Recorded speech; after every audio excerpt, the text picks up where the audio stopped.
Good morning.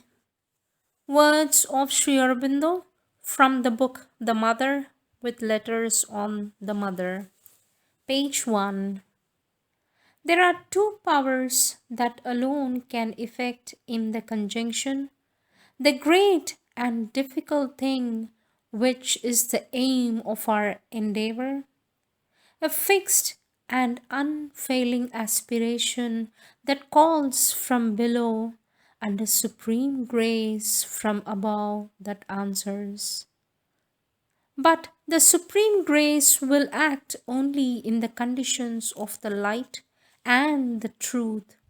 It will not act in conditions laid upon it by the falsehood and the ignorance. For if it were to yield to the demands of the falsehood, it would defeat its own purpose.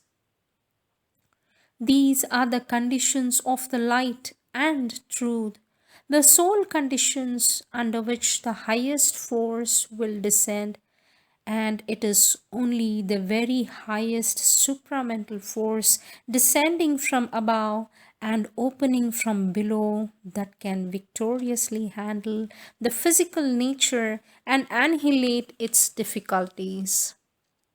There must be a total and sincere surrender. There must be an exclusive self opening to the divine power. They must be a constant and integral choice of the truth that is descending, a constant and integral rejection of the falsehood of the mental, vital, and physical powers and appearances that still rule the earth nature. The surrender must be total and seize all the parts of the being. It is not enough that the psychic should respond and the higher mental accept, or even the inner vital submit and the inner physical consciousness feel the influence. They must be in no part of the being, even the most external, anything that makes a reserve, anything that hides behind doubts, confusions, and subterfuges, anything that revolts or refuses.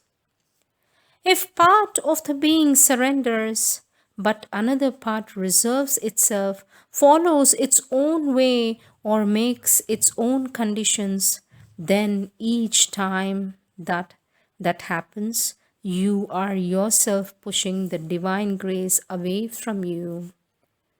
If behind your devotion and surrender you make a cover for your desires, egoistic demands, and vital insistences, if you put these things in the place of the true aspiration or mix them with it and try to impose them on the divine Shakti, then it is idle to invoke the divine grace to transform you.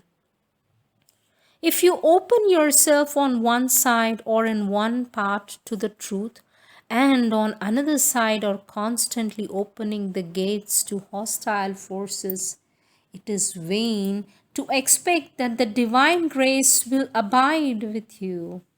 You must keep the temple clean if you wish to install there the living presence. If each time the power intervenes and brings in the truth, you turn your back on it and call in again the falsehood that has been expelled, it is not the divine grace that you must blame for failing you, but the falsity of your own will and the imperfection of your own surrender. If you call for the truth and yet something in you chooses what is false, ignorant, and undivine, or simply is unwilling to reject it altogether, then always you will be open to attack and the grace will recede from you. Detect first what is false or obscure in you and persistently reject it. Then alone can you rightly call for the divine power to transform you. Do not imagine that truth and falsehood, light and darkness, Surrender and selfishness can be allowed to dwell together in the house consecrated to the divine. The transformation must be integral, and integral, therefore, the rejection of all that withstands it.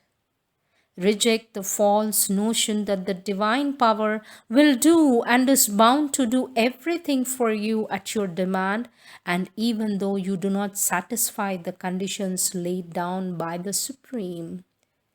Make your surrender true and complete, then only will all else be done for you. Reject too the false and indolent expectation that the divine power will do even the surrender for you.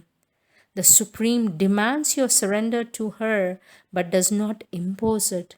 You are free at every moment till the irrevocable transformation comes to deny and to reject the divine or to recall your self giving.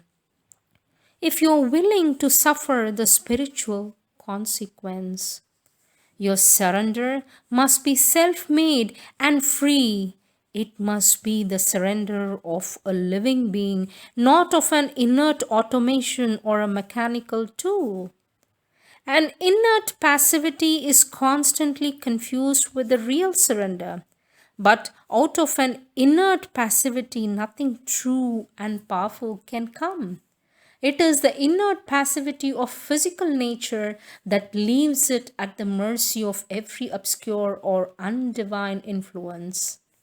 A glad and strong and helpful submission is demanded to the working of the divine force, the obedience of the illumined disciple of the truth, of the inner warrior who fights against obscurity and falsehood, of the faithful servant of the divine.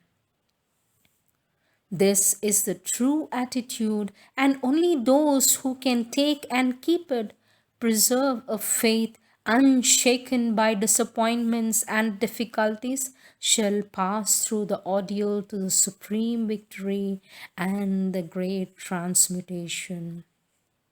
These are the words of our Lord taken from the book The Mother, page 1. Thank you. Namaste.